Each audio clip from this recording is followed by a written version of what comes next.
क्या आपने कभी सोचा है कि खाली समय आपके जीवन पर कितना बड़ा असर डालता है?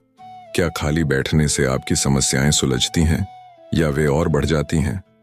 आज की कहानी सुनने के बाद आपका नजरिया बदल जाएगा। ये कहानी आपके अंदर नई ऊर्जा जगाएगी और आपको बताएगी कि खाली बैठना क्यों आपकी सबसे बड़ी गलती हो सकती है। तो ध्यान से सुनिए, क्योंकि ये कहानी आपके जीवन को बदल सकती है।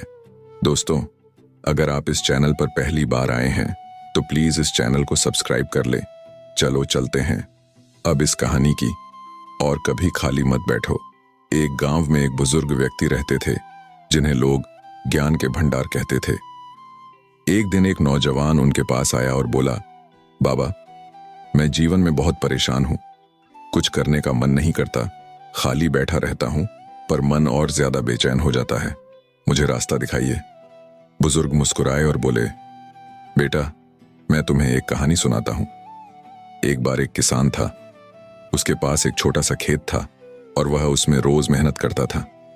एक दिन उसने सोचा, क्यों ना आज आराम कर लूं, खेत कल भी जोता जा सकता है। उसने वह दिन खाली बिताया। अगले दिन उसने फिर वही सोचा और धीरे धीरे वह आलस की आदत में पड़ गया।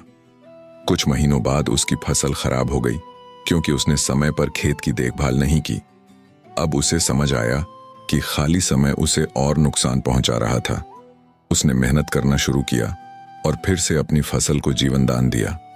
बुजुर्ग ने कहा, बेटा, खाली बैठने से इंसान का मन उलझनों में पड़ जाता है। यह खाली समय तुम्हारे भीतर नकारात्मकता को बढ़ाता है। इसलिए कभी भी खाली मत बैठो। चाहे कुछ भी करो, लेकिन अपने समय का सही उपयोग करो। नौजवान ने उस दिन से हर पल कुछ नया सीखने और मेहनत करने का संकल्प लिया। धीरे धीरे उसका जीवन बदल गया। खाली समय इंसान को कमजोर बनाता है। जो लोग अपने समय का सही उपयोग करते हैं वे ही जीवन में सफलता पाते हैं। कभी खाली मत बैठो, क्योंकि यह समय तुम्हारी सबसे बड़ी संपत्ति है।